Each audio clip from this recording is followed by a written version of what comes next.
Барлықтарыңызға сәлем, арнамызға қош келдіңіздер. Абайдың 19-шы қара сөзі. Адам ата-анадан туғанда есті болмайды.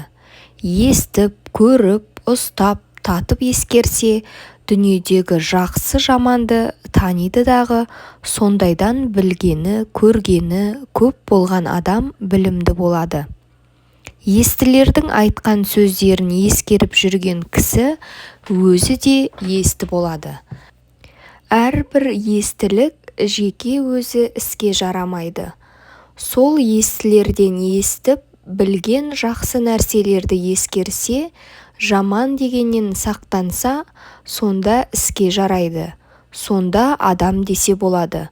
Мұндай сөзді есіткенде шайқақтап, шалықтанып, не салбырап, салғырттанып естісе, не есіткен жерде қайта қайырып сұрап ұғайын деп тұшынбаса, не сол жерде сөздің расына көзі жетсе де шыға беріп қайта қалпына кетсе, естіп, есітпей не керек?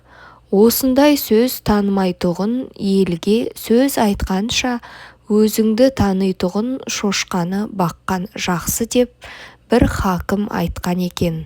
Сол секілді сөз болады.